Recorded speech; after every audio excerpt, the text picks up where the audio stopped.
I'm just wondering, what points do you think I should stress? I mean, Paul Flynn's report, or should I summarise what's happened, or what would be interesting? It'll be a conversation. Right. I'm going to ask you to summarise what's happened since the last time we talked to you. See, because this is an update. Right. And when I met you, it was in October. Yeah, I think, was it September or October? Yeah. I think No, it wasn't. It was September. That's right. Yeah, it was September. Yeah, it was September. And so there's quite a lot of water under the bridge since September. Right. And this whole thing seems to have evaporated. It's just like, it's not in the news, no one's talking about it. All the people who were really talking about it a lot on the internet, that's all kind of, that's all evaporated too. And everyone's thinking, what was that all about? And so I'd like to ask you, what was that all about? What have we all learned? What do you think happened? What's the optimistic message for us all? And then a personal note about what your personal plans are, because I think you've got a lot of people there out there who really love you and who want to know what you're up to and what you're thinking and what's next. And it's a chance to talk about the book and, you know. Yeah, I'm off to my Greek island. Off to your Greek island. Yes, exactly. So, okay. Let's make a start here. I don't even know what date it is. It's the 15th, isn't it? Yes, 15th. Okay, right. So here we go.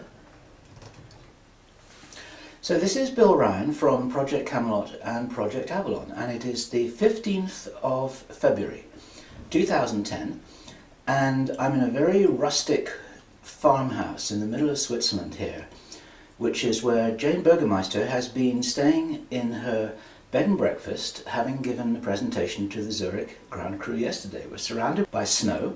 There's an enormous cowbell just behind Jane's head here on the right of the camera. It's all very idyllic and very quaint. And this is a short interview to catch up with you, Jane, to ask you, since we spoke with you last, which was in September last year, feels like a long time ago, what has happened from your perspective? What's happened with you, and what's happened to the swine flu?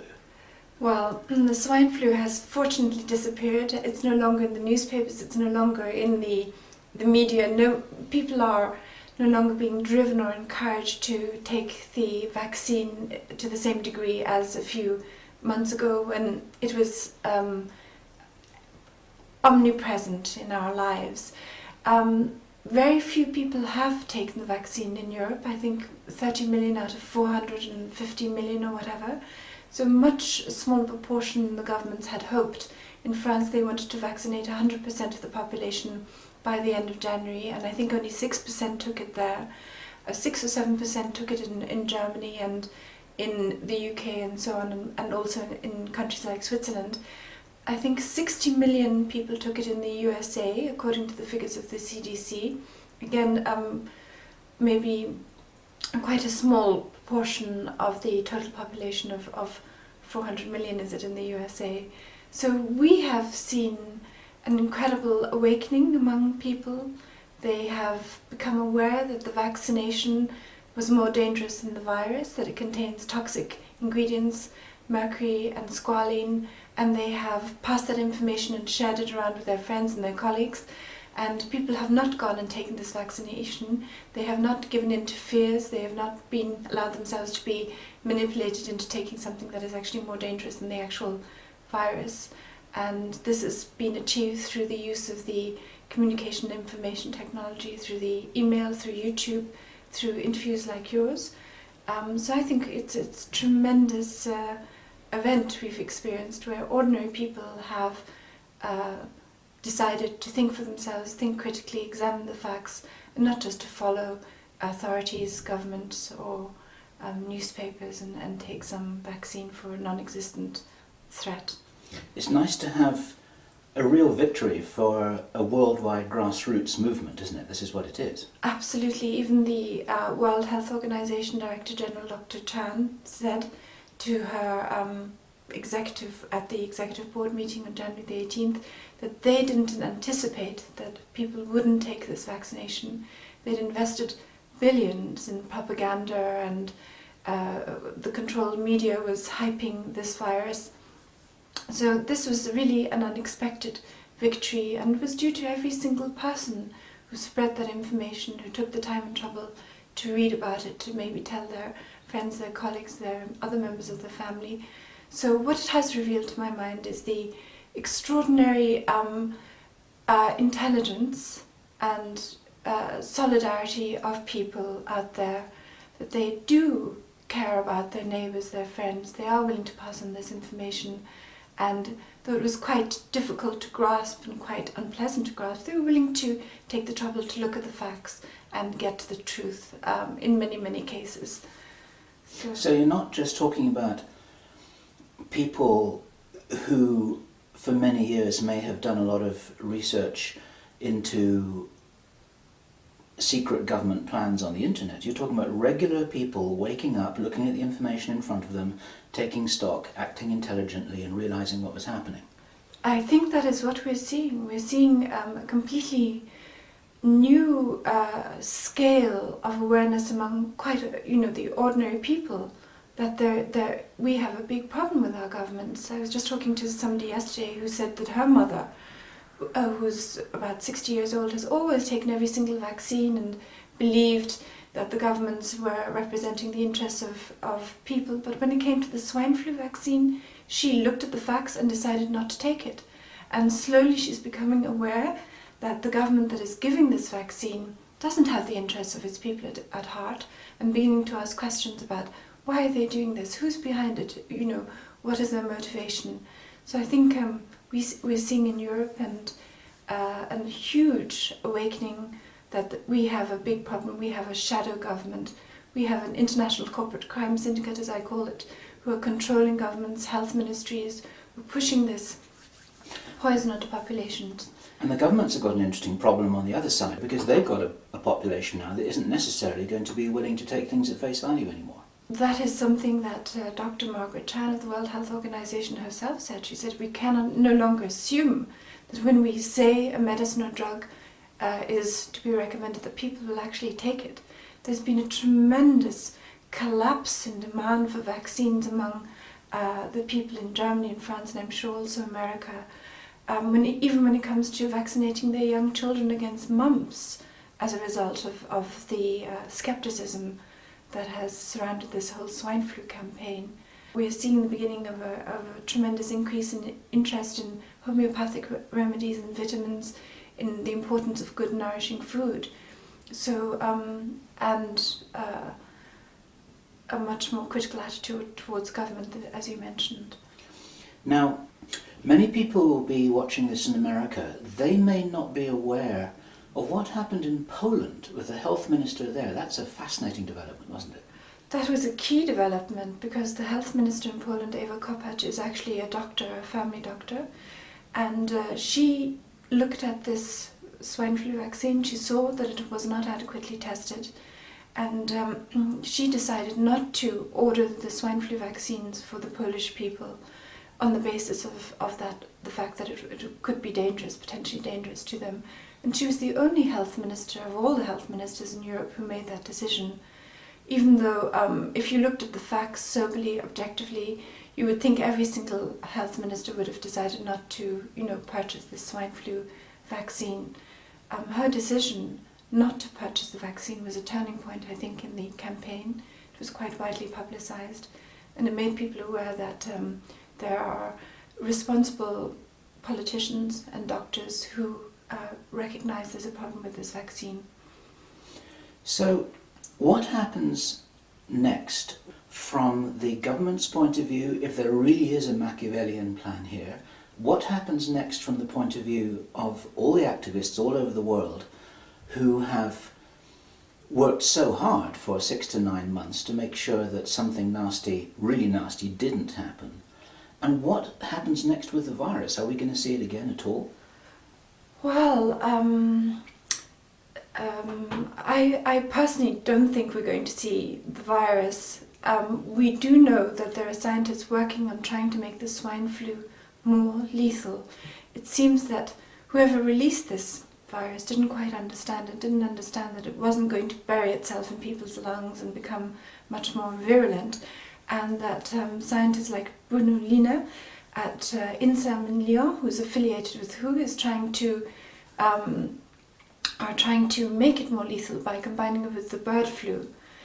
However, many people say, there are many government documents which indicate that the only way they can get a lot of people infected with this virus is by vaccinating them. And if people refuse the vaccines, then this virus is just not going to happen and spread, however much they hype it. If people refuse to take the vaccines, then it's not going to become a major problem. When it comes to the next steps of how we can begin to deal with what's happened, there is an inquiry underway at the Council of Europe Parliamentary Assembly. Paul Flynn, who's an MP for Newport West in Wales, has been given the task of preparing a report on the whole swine flu pandemic, the Pandemic Level 6 declaration, whether it was merited or whether pharmaceutical companies influenced the World Health Organization to make this declaration so that they could then sell these gigantic quantities of vaccine at a huge profit. So we've got a kind of flu-gate here. We have a flu-gate, and this report is due to be finished in June. Paul Flynn indicated to me he might even look at the Baxter incident as part of his report. Tell people about the Baxter incident again, if they're seeing this for the first time. Well, in February of last year, about 1 year ago, Baxter contaminated 72 kilos of vaccine material with the live bird flu virus in their facilities in Orten-Madona in Austria. And this nearly triggered a global bird flu pandemic. And there are many reasons to think that this was deliberate. The main one is that biosafety level 3 regulations have to be used in when anybody handles the bird flu virus, and this makes an accidental contamination almost impossible. I filed charges and the police started investigating, but they dropped the charges at the end of September, just before the mass vaccination campaign and just before Baxter sought approval for its Selvapan swine flu vaccine. And I asked to see the files, to see the basis on which the state prosecutor of Korneuburg dropped the charges, but I was refused access to the files. So I emailed Paul Flynn and asked him whether he would look into this matter. He, by virtue of his power as a member of this PACE body, could probably force the state prosecutor to hand over these files or even question executives to get to the bottom of this incident. I think a proper inquiry will most likely show that it was a deliberate attempt by a pharmaceutical company to trigger the very pandemic that they then profit from by being able to sell these pandemic vaccinations in gigantic quantities. Are you optimistic that the inquiry will really research and publish its findings honestly, or is there a possibility of a whitewash here? Well, I think if Paul Flynn simply documents the facts about how toxic the vaccine is, that it was only given to people because special emergency regulations were in place that allowed these untested vaccines to be administered. If he documents the facts that we could have been forced to have taken this vaccine under the international health regulations, that there's a military-style management of the pandemic was planned, and indeed in France came within a few days of martial law in December. Nurses and doctors were requisitioned and forced to give this vaccine to people in vaccine centres. And if he documents all of this, as well as Baxter incident, then that will be enough to create an explosive report, which will then be sent to 47 parliaments in Europe, also to Switzerland, to the Ukraine, to Russia, to the countries that don't belong to the European Union. They will then have to consider this report, and I think if they investigate and look into it, and it could well come to a series of arrests and scandals in each country. The media, as we know in the meantime, is totally controlled, of course, by the pharmaceutical banking group, the shadow government. People like James Murdoch, the son of Rupert Murdoch, who's, I think, in control of the News Corporation's European arm, sits on the board of GlaxoSmithKline, which produces the pandemic vaccine. Thomas Gloser, the CEO of Reuters, sits on the board of Merck. So the media will not be telling us about all these dramatic developments, these investigations or whatever, but behind the media screen, we could see tremendous numbers of arrests and renewal and changes in our government on an unprecedented scale, because the facts alone are so shocking. So a lot will depend on what Paul Flynn includes in his report.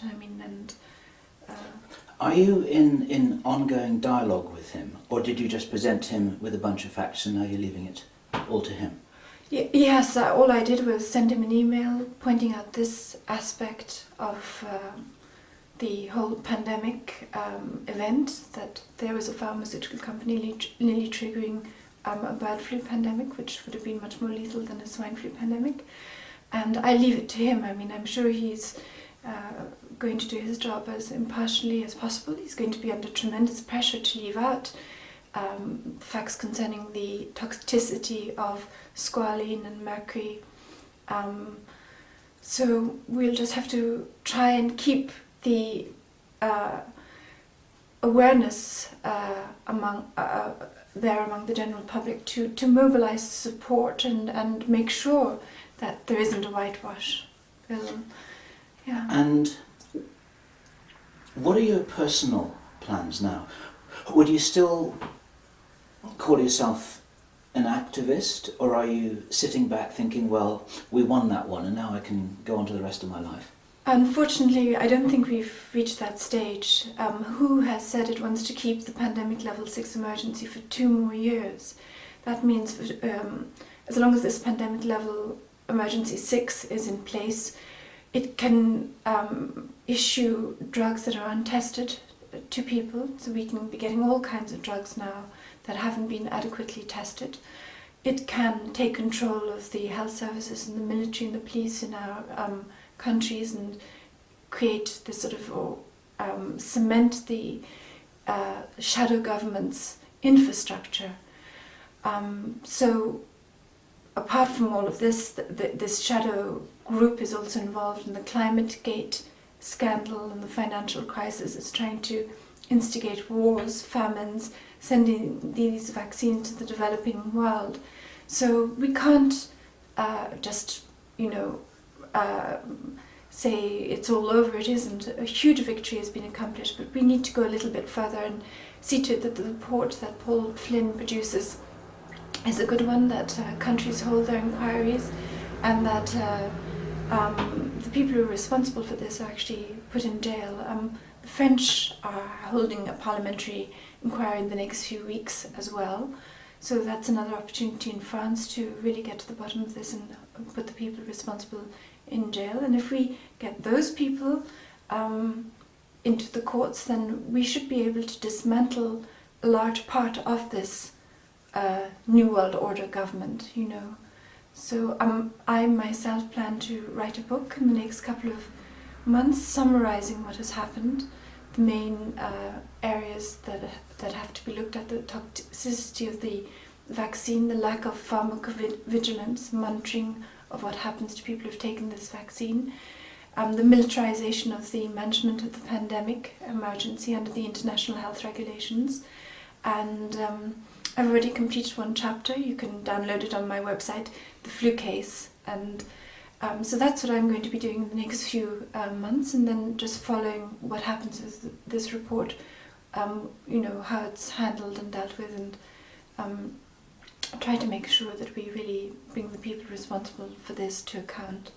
What kind of feedback have you had from around the world? Because you've been very much of an icon in this grassroots movement. I know that was never your intention, but you've become an icon. What's it been like suddenly becoming so well known all over the world? Well, I have to be honest and say I've been quite busy because I was doing the website and giving talks and so on. So I haven't really had time to reflect on that side of things. And for me, the most amazing thing has been the number of people who were willing to get involved in every single country. Groups appeared, people were willing to pass on this information, set up websites, set up blogs, go out into the streets and hand out leaflets. Hundreds of people here in Switzerland were involved. I think they mentioned Verstand Schweiz set up a blog. So it really is a grassroots movement. I don't think, maybe I was perhaps one of the first people to present this sort of information as a whole, but there have been so many people involved in this. Doctors like Dr. Rebecca Carley in the USA, Dr. Joseph Merkele, Dr. Robin Falkov, that I think we can really say this was a genuine grassroots movement. This was a victory and success achieved by ordinary people all over the world, acting according to their conscience, taking the time and trouble to get informed and to inform others. And this is the amazing thing, to see the goodwill and the intelligence of so many people at work. Message then of optimism and encouragement, because this whole over yet in terms of the controller's desire to nail us down, to lock us down, to control us, to restrict our freedom, to restrict our sovereignty. This is probably not over. Let me say that.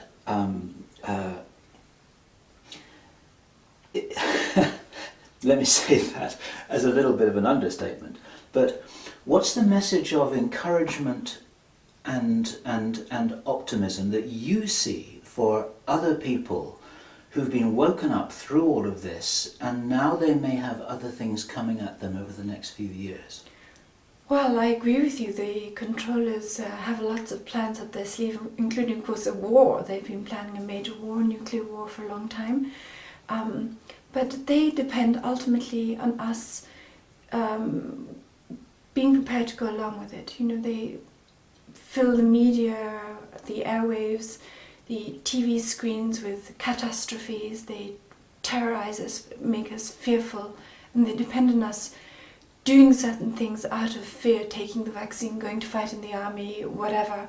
And if people are no longer willing to be driven by fear, if they're willing to stop, to stand, to think for themselves, to be critical, to communicate with their friends, and to say, no, we're not taking this vaccine, we're not going into this army, we're not fighting this war, we're not allowing this famine to occur, we're not allowing this corruption to continue. And if they begin then unraveling the whole infrastructure with inquiries and investigations and so on, then I think that they cannot continue with their plans. They do depend on our fear and our ignorance. And our compliance to implement these plans with an enormous number of people in the, let's say, the middle professional classes, like the doctors, the nurses in the military. We're talking about the soldiers and airmen and seamen who would actually be obeying orders to cause an enormous amount of damage on the human race if they just follow those orders, right? Absolutely. And one of the most interesting things was to see with the swine flu campaign that the German army was among the first to refuse it. Their doctors said it's too dangerous for our soldiers. Yes, and the gendarmes in France, who were supposed to be 100% vaccinated under the government plans or whatever, refused to take the vaccine. And they would have been the ones who would have been forced to give it to others. Eventually they would have been guarding the vaccine centres and had a big role to play if the government had ever moved towards forced vaccination, as would have been necessary if they wanted to accomplish their goal of getting 100% of the people vaccinated. So we see in the armies and the police forces, and also obviously among the doctors and nurses, the vast majority didn't take or want to take this vaccine. A refusal to go along with the whole campaign, and that was crucial actually. The nurses and doctors very early on said, we're not taking this vaccination, and that's already where it began to falter. There were many critical reports in newspapers in Germany particularly. I think the leading doctors came out and said on front pages, this is an untested vaccine, also in the Polish media, much less so unfortunately in the UK and Ireland, where the grip on the media is much more total, and in the USA there's hardly a single really major report that was critical of the vaccine. So yes, there are very, very clear indications there that as you say, the professional classes are refusing to go along with this. Thank you very much, Jane. Is there anything else here that you'd like, just as a message, this is a brief update, just 20 minutes or so, for the people who've been intrigued about your role in this activism? Since we published our video in September, it's been seen by 300,000 people. I think the number's growing every day still. And it's basically the opportunity for a message to them, a message about how they can take this forwards, because we're not trying to create an organisation here, we're trying to empower other people to take whatever action, to express whatever views they feel that they should, and to have the courage to do that as we move forward, right? Yes, I mean, I think that the internet, the new communication and information technologies are providing people with tremendous possibilities to become informed about what's going on and to take action and communicate it. I think we're moving into a new era, I believe, of personal sovereignty, where people take responsibility for their lives, get involved again in political decisions and economic decisions, and work together towards shaping a much better world. And this will be possible as soon as we've just removed this shadow government or whatever from power. Within 1 or 2 years we could see a completely new era starting, where people once more can live in dignity and freedom, in peace and prosperity, and there's no need for anybody on our planet to be hungry, to be in need, to be oppressed. And this vision of a truly peaceful, prosperous, free globe is within our reach, I believe. That's absolutely wonderful. Thank you. That's a beautiful closing statement. Okay, so Jane Burgermeister, let's catch up with you again later on this year, and we'll see how things are rolling on. I share your view that this optimism is well placed. I think we need to stay vigilant, and there's a massive opportunity to learn from a very successful experience, from a grassroots movement, and you've played a huge part in empowering and motivating and fueling all of that. And so I want to thank you for that, because you've done an enormous amount for the human race here. And I'd like to thank you too, Bill, for all you've done to help get this message across. So thank you. All right. Okay, so we're finished? That's great. Okay, great. That was quite painless. And now I can see that you've very, very intelligently moved out of the way of the camera so that we don't capture any more outtakes. I mean, do you want to sit there a little bit? Or? No. It's not my role here. Okay, well that was quite painless.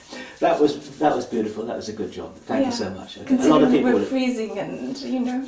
A lot of people would appreciate that. Now we can get warm. Yes. Right. Okay. Beautiful, Jane. Hey, okay. Thank you. Yes, and thanks to you, Bill, because really, you know, without your video, that really started kicking the whole thing into place. I feel it made a big difference, really.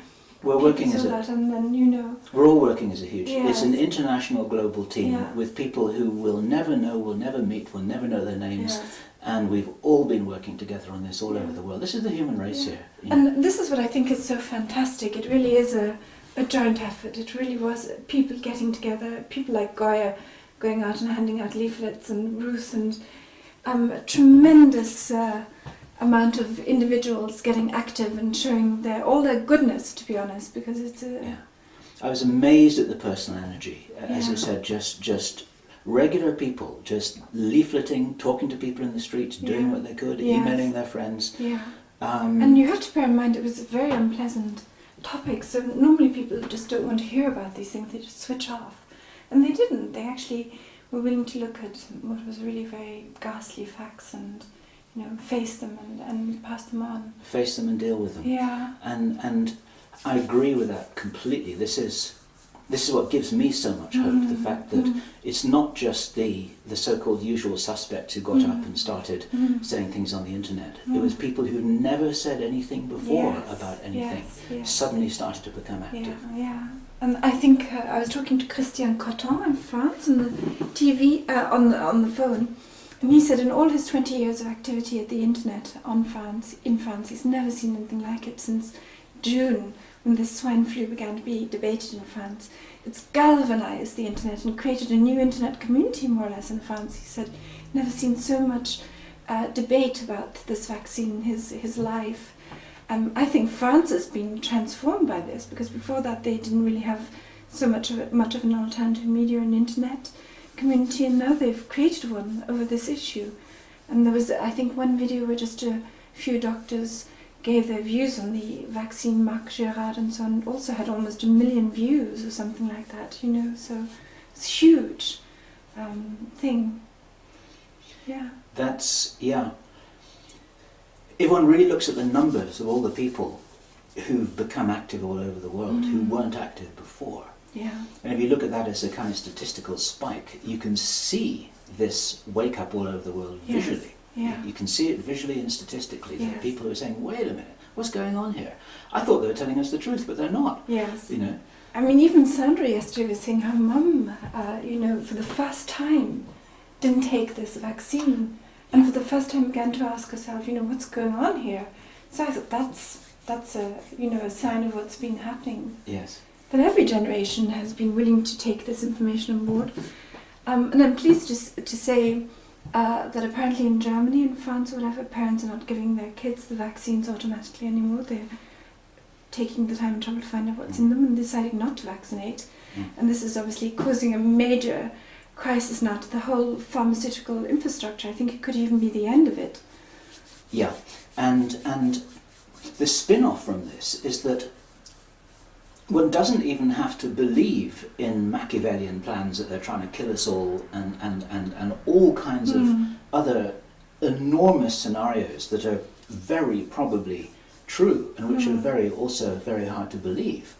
But the fact that vaccines are damaging and the rates of autism are soaring and all the problems to do with the side effects, which have been there for years, and suddenly now this is in the spotlight as well. And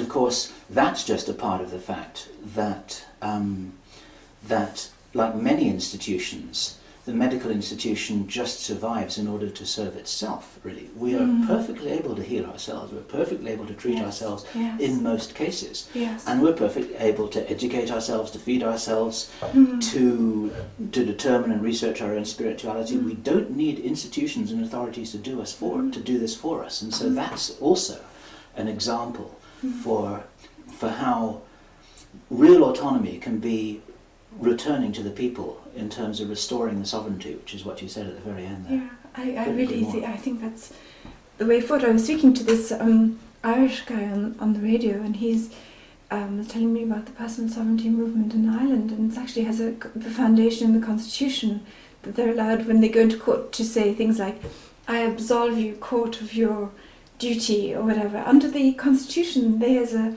sovereign person have the right to absolve the court and the government. So now they're waiting for the opportunity to go out there and absolve the government. And the swine flu vaccine scandal could be that opportunity. And if it goes eventually into the Irish Parliament, and there's such an overwhelming evidence that now huge numbers of people have been damaged through this, because a large proportion of the Irish took it, then this could be the point where enough people get together and say, we absolve the whole government of its responsibility, we're reconstituting a new government. And they can do this under the constitution of Ireland. So that is something which I didn't know about. That's very, very interesting. Yeah, they don't want people to know that you as a sovereign person under these constitutions have all this power. Yes. You have power and rights and ways to do things, and they don't want you to know. So, I was amazed at he was explaining, that you can actually. There was this guy who was due to get a fine in court, and he said, according to the formula that you have to lawfully say, I absolve you as a free sovereign person of the court of its duty to blah blah blah, and the court had to dissolve. and the judge couldn't give him the fine. It's like saying magic words. Yes. And suddenly yes. the guy walks out of the door. Yes, because ultimately they are constituted by our giving them the authority, and if we rescind that authority, they have no rights. Yes. Apparently the government's terrified of this little group of people. It's growing all the time. They're spreading the word that you as a sovereign person can dissolve the whole government, kind of thing. Yeah. And so it's like a legal constitutional way of saying, I withdraw my approval and agreement from this whole thing that's happening around me here. Yes, apparently under the constitution, you as an individual are the sovereign decider. You give power to the courts, you give power to the government, and you can legally withdraw the power you've given to the courts, and you can withdraw it from the government, and you have to say a certain formula, and that means that you have dissolved this entity. That it's not above you; it's actually below you, according to the Irish Constitution. And you can dissolve it if it no longer serves your purpose. That's an inspiration. And the other thing he said was, that the governments in Europe are actually corporations that, like the Irish government and whatever, are actually corporations listed on some stock exchange. I mean, I haven't looked into this, but that means they're also liable for all the debts, because Ireland's huge debts now, because the government has taken on board all the Anglo-Irish debts just to get the country into debt and get it bankrupt, and they can then, with all this money that they get from the taxpayers, banks like Anglo-Irish can buy up everything. It's all about centralisation of assets. Yes, it is, absolutely. But apparently that legally they're a corporation and they're only liable for their debts. So the people of Ireland can legally get together and say, we don't accept any of these debts because you, the government, are not the same as us, the people. We are the sovereign people, and you, the government, had a role to play as long as we allowed you to play that role. This is the role you gave yourself, and you're liable for the debts, and we have nothing more to do with you. This is the perfect solution. And then, as for the future, we were thinking, apparently under the sovereign Irish principle, everybody's entitled to the land. There's no reason why you can't have part of the land. So you have to be responsible. It's not a license to, be kind of, greedy or anything like that. You're expected to be responsible. But it doesn't mean things like people who are homeless can, in theory, are allowed to choose maybe a little patch of land, and if they have to build a solid house, because with this comes responsibility to your community. They could build a wooden house, or with the help of their neighbours, and in this maybe powered by renewable energy. These things are all possible under the Irish Constitution. Oh, he was telling me another anecdote. This guy was about to be thrown out of his house because he'd lost his job and he couldn't keep his mortgage payments up, and the bank was harassing him and so on. And under the Irish Constitution, the sheriff is responsible for keeping the peace, which means that he also is responsible for ensuring that banks don't throw people out of their homes when it's winter or whatever because they've lost their jobs, because the concept of peace is much wider than merely profit, or exactness of contracts. So they dug up this little clause from something which said, I call on the sheriff for my protection and to keep the peace in our shire because I'm about to be thrown out of my home by the bank. And this obliged the sheriff to protect this man from being thrown out of his home because he'd lost his job. And so the bank after that didn't stop demanding the mortgage payments. He's been in the home now. Where was this? This is somewhere in Ireland. In Ireland? It's all happening in Ireland? Yeah, and within this whole county or shire where the sheriff has his jurisdiction, nobody since then has been thrown out of their home as a result of losing their job and, having to pay back the mortgage payments. So, yeah. Wow. There are a whole bunch of people in America who need to check that out. Well, even I would say the whole world, Bill, Scotland and the UK. Yes. Switzerland's in a better shape because they have direct democracy where they vote on issues. They don't have the two-party system. But yes, this could be the way forward. I mean, That's inspiring. Yeah. That's very, very interesting. Yeah. Is this all going to go in your book? This sort of broader perspective, or is it only going to be about the pandemic? What I was thinking of doing is a second book, you see, the first one mainly about the pandemic, simply because I wanted to get it finished by a certain date, so that it feeds into this whole report process and puts pressure, to be honest. And that's what people want, and then you can follow it with Like the bigger picture. And Yeah. the second book is what I was thinking of would be showing our way out of the whole thing, solutions like personal sovereignty, renewable energy, and so on, and how we can rebuild our societies, how homeopathy. So I hope to do that in 2 months or 3 months. This would be part of my trip to Greece, would tie in with this, because it would be going back also to the ideas of ancient Greece, which are very sensible political ideas. I mean, if you read Plato and the Republic, it's not at all this totalitarian thing it's made out to be. It's a very sensible model. And it's also about personal responsibility. Plato keeps saying you can't expect a better political system than you as a human being, as an individual are. There's a correspondence all the time, and you have to improve as a person, your mind, your feelings, and so on, and then you can expect a better political system. And then my third book, I hope, would be more about spiritual questions, as we move towards 2012, and how the sunlight is interacting with our DNA and these sort of issues, and whether we're coming into this cosmic second coming of Christ kind of thing, the Christ consciousness and so on. But we're coming into something. I don't know what it is, yes. but things are changing, and we see the symptoms all around us. Personally, I think we're coming to a very, very good time. And I think it's almost too late for these people to implement their plans, because of these changes. The sunlight is pouring down on the planet, of boosting this awareness, and without the fear factor, they can't do it. And if they're being undermined everywhere, in ClimateGate, in the Iraq War inquiry, Timothy Guyton is almost in jail for his role in, the AIG swindle. It's going to be very difficult for them even to start World War III and get away with it, And they're really trying to rush this stuff through, using all the force and propaganda and financial pressure that they can come up with. But if that's all they can do against the power of consciousness, then actually it's all over already. Yeah. In terms of the fact they haven't got a chance. What is revealed is just how deluded these people are. I mean, who's sitting there saying we want to keep this on for 2 years, the pandemic level emergency 6, actually seriously saying this, at the inquiry at Pace in January, I think the 26th, Dr. Keiji Fukuda actually said that. I mean, everybody was sort of, couldn't believe it.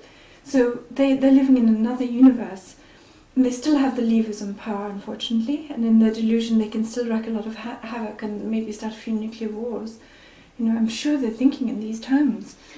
According to information that we have, they're still trying to do this. Oh, absolutely. I don't think they will succeed. I really don't think they will succeed. Yeah. But they're trying. But it's all building up to quite an interesting sort of an interesting climax here. Yeah. It's very, very interesting. So what they really need to get going is this war between Israel and Iran, because then they can get Russia and the EU in, because Russia's given Iran a lot of nuclear weapons and uranium.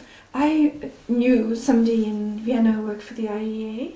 He was a cost-free expert sent by the American government, and I think these are usually CIA officers, though he didn't tell me this, we just met socially. And he was responsible for monitoring the Iran nuclear program for the American government, and then he went back to Idaho, where they have this big nuclear research base, and Lockheed Martin, it's all interwoven, also working for the government. And I asked him, frankly, a couple of years ago when he came back to Vienna for a conference or a trip or whatever, did he think Iran was building a nuclear program for war purposes? And he said no. He said he didn't think so. He thought it was just a civilian program. But of course they could be getting missiles, from China or Russia. Russia's given them the equipment for their civilian program. And I think they want to get the EU involved. The EU under the Lisbon Treaty can, now technically in the EU, if they declare a war, people can be forced to serve in the EU army. Few people know that, Bill. I didn't know that. No, it's terrible.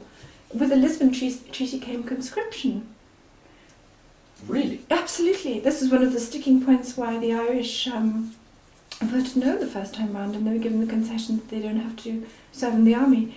And people are not aware that they could theoretically end up having to serve in the EU army. The Lisbon Treaty creates an EU army, creates a general staff, the whole infrastructure for an EU army.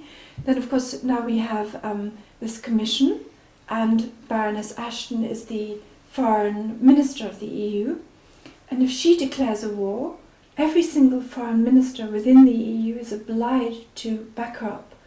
It's called solidarity principle or something like that.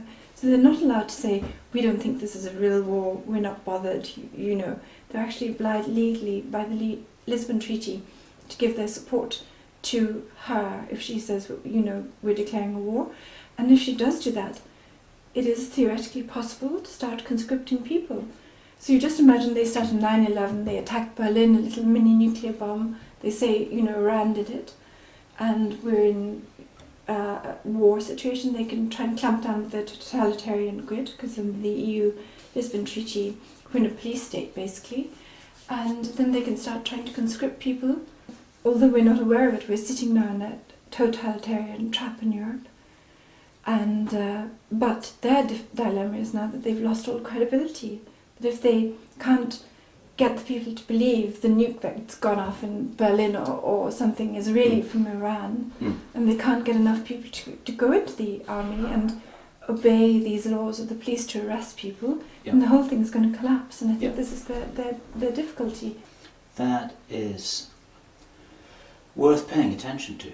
And presumably you're finding out about some of this stuff because you've got contacts into Ireland, because you've got Irish blood, haven't you? Yes, my mother was from Ireland, and that's why I was following the Lisbon Treaty, and that's why I knew why the Irish voted no against the Lisbon Treaty. Right. You know, because when they were asked to vote on the Lisbon Treaty, they were not given the actual treaty, they were just given 300 paragraphs which amended other treaties. Right. And the EU actually forbade these paragraphs to be printed beside the original treaties.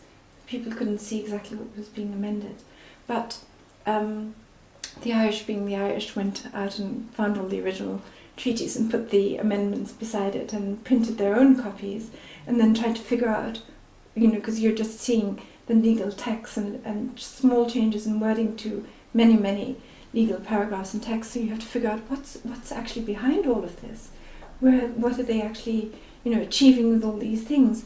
And then they eventually worked out that behind all of this is this totalitarian superstructure with an EU police, an EU army, allowed to shoot protesters under the current laws, and so that's why they voted no the first time round.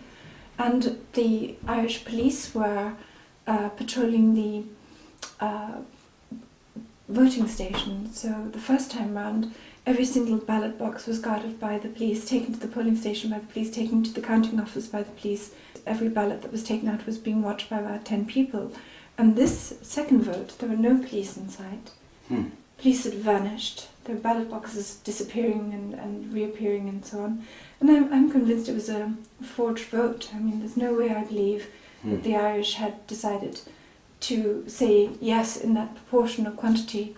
You know, the Irish were the only ones who were allowed to vote on the Lisbon Treaty because under their laws, I think the judge, there's some clause in their law or whatever, which says that if there's a treaty that so materially changes their basic civil rights, they have to be allowed to vote on it. And the Lisbon Treaty basically abolishes all our civic rights, you know. And so that's why this triggered this law which obliged the government to vote in, because they didn't want to vote in it either. No other country got a vote in it. Yeah. You know, I mean, it's shocking, it's disgraceful how these top-level people in Austria, it was the Chancellor and the Foreign Minister, just met behind closed doors, signed the Lisbon Treaty, didn't even get a parliamentary vote, and with this sold the whole country into slavery. The other thing the EU Lisbon Treaty allows is that the EU can actually come in and take your resources. They can take water from a country under the pretext of global warming. They can actually take food, water. They can say it's an emergency. The EU needs your rivers, your water, your food. And they can do this under the Lisbon Treaty. That's so interesting. It's really interesting, in the light of what I was talking about yesterday, actually, that the plans to put these heavy control structures in place, just brick by brick. They're still trying to do it. Already there. Now with the Lisbon Treaty, I think they've put the structure in place. Now the dilemma is they can't implement it because the people are not going along with it. So they're not quite sure now, can we get away with it or can we not get away with it? if we, get our nuclear bomb going up, will they believe it? First they have to build up a plausible narrative, get the war starting in Iran and Israel. Yes. Then it might be plausible that some Arab terrorists, wants to attack Europe, and then they have to get some sufficiently gigantic thing going to get people terrified, and then they can't be sure that the people are really going to go along with it. And the more it drags on, the more behind schedule they become. Yeah. The more likely they are to make mistakes, the more likely they are to do something that's so crass that people will just see, wait a minute, why are they doing this? Well, I think the problem with it was with the swine flu. They originally, it was all planned for the bird flu. The global pandemic management system was designed for the bird flu. Yes. The Baxter was the attempt to start this global pandemic. It was very much like that story I told yesterday about the B-52 bomber that flew from Minot Air Force Base down to Barksdale in 2007 with the nuclear missiles on it, and then nothing happened after that. Yeah. But it was meant to. Yeah, and sure. Then they were in the dilemma a few days.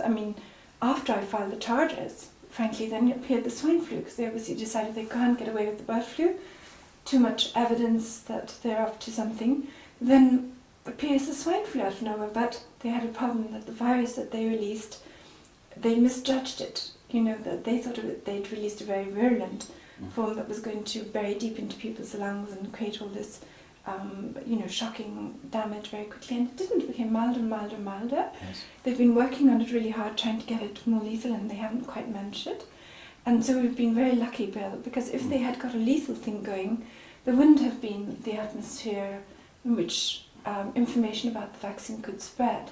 And even the mutations haven't materialised, have they? Receptor binding domain 225G, I think, Yes. which Henry L. Diamond talks about. That's what was affecting a lot of people. Not a lot of people, but an alarming number, an alarming small number of people in Ukraine. It's the thing that went straight to the lungs, and people were talking about the Ukraine plague and stuff. But that fizzled out, didn't it? Yeah, I don't know what's happening. We're getting a lot of help from some place, Oh yeah. That they're doing their best to get all these things started, and they're just not working out. It's just not working out. Fizzling out, not quite working. And then, of course, the big problem they've had now is that there's no way people can see why all the government should take these emergency measures when there's absolutely no pandemic. There's no swine flu, there's no sickness, there's no illness, there's no proportion. It becomes obviously a propaganda thing, and so if they suddenly explode a nuclear bomb tomorrow in Berlin and say it was Al-Qaeda, who's going to believe it? Hardly anybody. This is the fourth or fifth time you've mentioned the nuclear bomb in Berlin. Should my friends in Berlin get worried? No. I'm just thinking if I were them, I'd realise they really have to up the stakes. That's the kind of thing they've got to do. They have to go really away from just a shoe bomb or whatever. They have to really go for a major thing. Yeah. And I think they have to go for Europe. They have to try and get the EU fighting in the Middle East or against Russia or against China, and bring the really major power blocks into play. Eurasia, China, whatever, and they need to do it quickly. And I don't see what other options they have than, say, major, nuclear bomb attacks within Europe or the USA. That's quite strategically astute. I can completely understand your logic. Yeah. So it might not be Berlin, because Berlin would probably not be a good place to pick. It could be any. I don't think it's going to be Vienna, because that's where half of them are the Habsburgs, Illuminati. So, but it could be, Stay in Vienna, you'll be safe there. But really what you're just saying is that they might do, is that you think there might be a false flag event in Europe somewhere in order to mobilise the European people, because they're not really properly on board yet. I think through this swine flu, they have always counted on the Europeans going along with it, kind of thing, and being ignorant, and now they've realised that there's a tremendous scepticism among the European population. Even the German army won't go along with taking the swine flu jab, and they have are losing control of Europe, and then they'll be asking, how can they get back that control? Will the false flag operation arousing fear work? Will they be able to get the Europeans into a fear mode? Will they accept totalitarian rule on the grounds that they've been attacked? And I don't think so, Bill. I don't think so either. I don't think so. I think it's not plausible enough anymore. I mean, there are a huge number of Europeans, just regular Europeans who are looking over the Atlantic at America, and they don't buy the 9/11 story. Oh yes, yeah. More Americans buy the government 9/11 conspiracy theory, because it's their conspiracy theory, rather than the fact of what happened. But from people who are outside of America, this all looks very transparently obvious. Oh, absolutely. Yeah. It's been featured in the mainstream media and on television programs all over Europe and the rest of the world. Yeah. People really know about this stuff. Yeah. So they've got a bit of a job on their hands, haven't they? I mean, I think that until quite recently, Europeans did think that Europe is different, the EU is different, blah, blah. Now they're realising it's controlled by exactly the same group, you know. So I think they have a big problem in their hands. If the armies aren't willing to fight, if the, top level of the military is not willing to give their people the swine flu jab, the gendarmes aren't going to order their men to take it, the French army is against it, how are they going to get them to go and destroy themselves basically in some Middle East war they've manufactured? So I think they're going to try everything, but I think they've realised that the belief that people had that this is really what's happening is gone. They realise it's a pantomime theatre, more and more. The Pantomime Flu. Yes. That would be a good book title. Yeah. It's a good one. Yeah. Okay. Wonderful. Okay. Thank you so much. This has been a great audio interview right at the back of the video interview here. I'm delighted. There's some good material here that you shared with people. This is very important. Yeah. This is very important. This is very important. See, it didn't come out about the Lisbon Treaty as usual in the mainstream press, but I just happened to be following it because of your Irish connection. Because of my Irish connection, and I realised that the only block to the implementation of the Lisbon Treaty was this Irish vote, and if they had voted yes 1 year ago, we would already be under the Lisbon Treaty. I would never have got to the point where I could have set up my website. There's an EU police that can come and arrest you in any country where you are, and they don't even have to give a reason to the judge. Really? Yes. People don't realise that. There's an EU police that can come, knock on the door in the middle of the night, take you out, bring you wherever they want to bring you, and they do not even have to report it to the local police under the Lisbon Treaty. On any pretext of suspicion or something that they say? And yes, whatever law they have. They don't even have to give the local police a justification for why they've arrested you. They operate completely independently. And this was set up under the Lisbon Treaty. You can be sure that 1 year ago they would have already begun implementing it, but of course it only came into force now in December, after the Irish voted, just at this point where the whole public opinion of Europe is turning against governments and also the EU. The EU regulator, the European Medicines Agency, which is 2/3 funded by the pharmaceutical companies, and subordinate to the business commission, or the economics commission of the European Union, not the health commission, but the business commission, was one of the main perpetrators of this crime, you can call it, because they allowed these vaccines to go onto the market and circumvent all the clinical trials for safety and efficacy. They are absolutely 100% complicit in the whole thing, and can be shown to do that. They're the EU-wide regulator who gave permission for these vaccines. So it's going to implicate also the EU in the whole thing. This is an important package of information actually for all of the European viewers and listeners here to really take on board. They've got to dig deep into this. So thank you for that. Yes. This was something I didn't even know we'd be talking about, and it's fascinating. So it's not quite over yet. Not quite. No.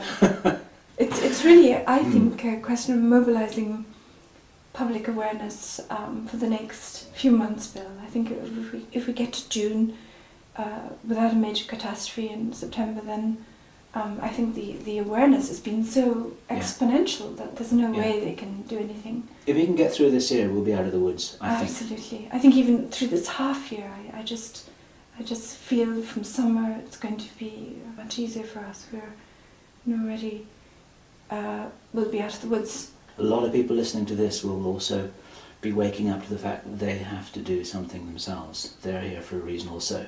They need to mobilise in whatever way is right for them. That's my message for them. Yeah. Wonderful job you're doing. So thank you again for everything you've been doing here to raise public awareness and make sure that these things don't happen. This is why we're all here, you know. This is why we're all here to do this. Farmhouse in the middle of Switzerland here, which is where Jane Bürgermeister has been staying in her bed and breakfast, having given a presentation to the Zurich ground crew yesterday. We're surrounded by snow. There's an enormous cowbell just behind Jane's head here on the right of the camera. It's all very idyllic and very quaint. And this is a short interview to catch up with you, Jane, to ask you, since we spoke with you last, which was in September last year, feels like a long time ago, what has happened from your perspective? What's happened with you, and what's happened to the swine flu? Well, the swine flu has fortunately disappeared. It's no longer in the newspapers, it's no longer in the media. No, people are no longer being driven or encouraged to take the vaccine to the same degree as a few months ago when it was omnipresent in our lives. Very few people have taken the vaccine in Europe. I think 30 million out of 450 million or whatever. So much smaller proportion than the governments had hoped.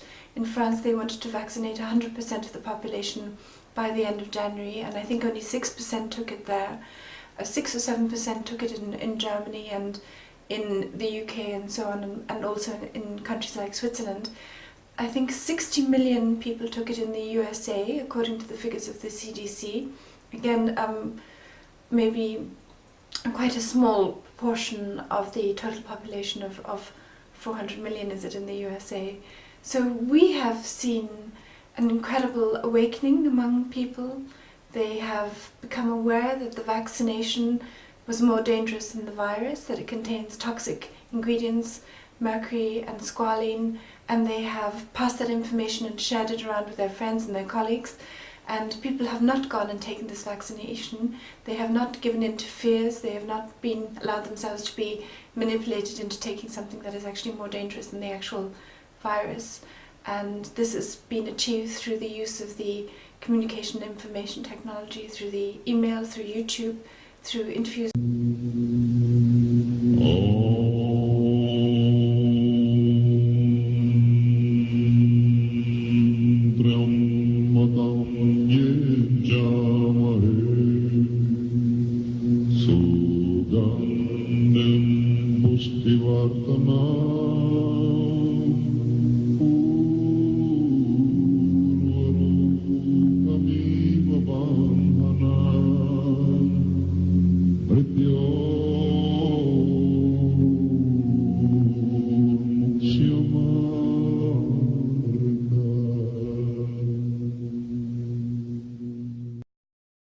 I'm just wondering, what points do you think I should stress? I mean, Paul Flynn's report, or should I summarise what's happened, or what would be interesting? It'll be a conversation. Right. I'm going to ask you to summarise what's happened since the last time we talked to you. See, because this is an update. Right. And when I met you, it was in October. Yeah, I think, was it September or October? Yeah. I think No, it wasn't. It was September. That's right. Yeah, it was September. Yeah, it was September. And so there's quite a lot of water under the bridge since September. Right. And this whole thing seems to have evaporated. It's just like, it's not in the news, no one's talking about it. All the people who were really talking about it a lot on the internet, that's all kind of, that's all evaporated too. And everyone's thinking, what was that all about? And so I'd like to ask you, what was that all about? What have we all learned? What do you think happened? What's the optimistic message for us all? And then a personal note about what your personal plans are, because I think you've got a lot of people there out there who really love you and who want to know what you're up to and what you're thinking and what's next. And it's a chance to talk about the book and, you know. Yeah, I'm off to my Greek island. Off to your Greek island. Yes, exactly. So, okay, let's make a start here. I don't even know what date it is. It's the 15th, isn't it? Yes, 15th. Okay, right. So here we go. So this is Bill Ryan from Project Camelot and Project Avalon, and it is the 15th of February 2010, and I'm in a very rustic like yours. So I think it's a tremendous event we've experienced where ordinary people have decided to think for themselves, think critically, examine the facts, and not just to follow authorities, governments, or newspapers and take some vaccine for a non-existent threat. It's nice to have a real victory for a worldwide grassroots movement, isn't it? This is what it is. Absolutely. Even the World Health Organization Director General Dr. Chan said to her at the executive board meeting on January the 18th that they didn't anticipate that people wouldn't take this vaccination. They'd invested billions in propaganda, and the controlled media was hyping this virus. So this was really an unexpected victory, and was due to every single person who spread that information, who took the time and trouble to read about it, to maybe tell their friends, their colleagues, their other members of the family.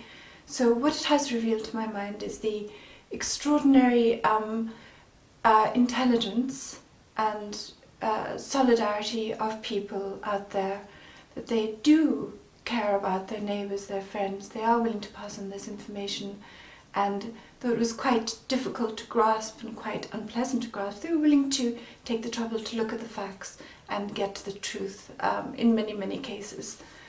So you're not just talking about people who for many years may have done a lot of research into secret government plans on the internet. You're talking about regular people waking up, looking at the information in front of them, taking stock, acting intelligently, and realizing what was happening.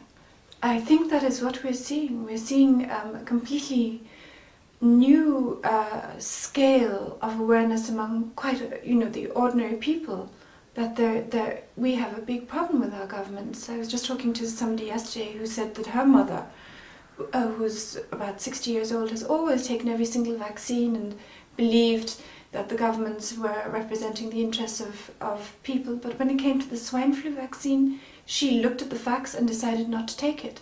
And slowly she's made people aware that there are responsible politicians and doctors who recognize there's a problem with this vaccine.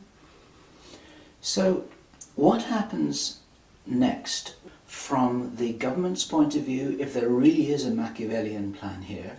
What happens next from the point of view of all the activists all over the world who have worked so hard for 6 to 9 months to make sure that something nasty, really nasty, didn't happen? And what happens next with the virus? Are we going to see it again at all? Well, I personally don't think we're going to see the virus. We do know that there are scientists working on trying to make the swine flu more lethal. It seems that whoever released this virus didn't quite understand it, didn't understand that it wasn't going to bury itself in people's lungs and become much more virulent, and that scientists like Bruno Lina at INSERM in Lyon, who's affiliated with WHO, is trying to make it more lethal by combining it with the bird flu.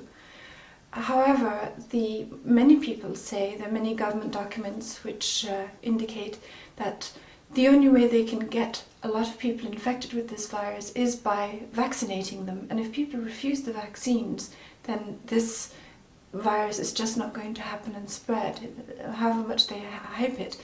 If people refuse to take the vaccines, then it's not going to become a major problem. When it comes to the next steps of how we can begin to deal with what's happened, there is an inquiry underway at the Council of Europe Parliamentary Assembly. Paul Flynn, who's an MP for Newport West in Wales, has been given the task of preparing a report on the whole swine flu pandemic, the Pandemic Level 6 declaration, whether it was merited or whether pharmaceutical companies influenced the World Health Organization to make this declaration so that they could then sell these gigantic quantities of vaccine at a huge profit. So we've got a kind of flugate here. We have a flugate, and this report is due to be finished in June. Aware that the government that is giving this vaccine doesn't have the interests of its people at heart, and beginning to ask questions about why are they doing this, who's behind it, what is their motivation. So I think we're seeing in Europe a huge awakening that we have a big problem. We have a shadow government. We have an international corporate crime syndicate, as I call it, who are controlling governments, health ministries, who are pushing this poison onto populations. And the governments have got an interesting problem on the other side, because they've got a population now that isn't necessarily going to be willing to take things at face value anymore. That is something that Dr. Margaret Chan of the World Health Organization herself said. She said we cannot no longer assume that when we say a medicine or drug is to be recommended, that people will actually take it. There's been a tremendous collapse in demand for vaccines among the people in Germany and France, and I'm sure also America, even when it comes to vaccinating their young children against mumps, as a result of the skepticism that has surrounded this whole swine flu campaign.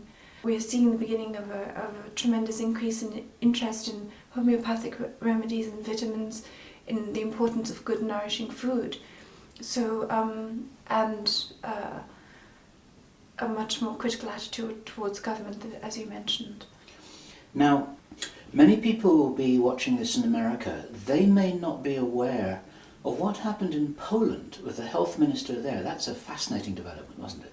That was a key development, because the health minister in Poland, Eva Kopacz, is actually a doctor, a family doctor, and she looked at this swine flu vaccine. She saw that it was not adequately tested, and she decided not to order the swine flu vaccines for the Polish people on the basis of the fact that it could be dangerous, potentially dangerous to them. And she was the only health minister of all the health ministers in Europe who made that decision. Even though, if you looked at the facts soberly, objectively, you would think every single health minister would have decided not to, purchase this swine flu vaccine. Her decision not to purchase the vaccine was a turning point, I think, in the campaign. It was quite widely publicized. And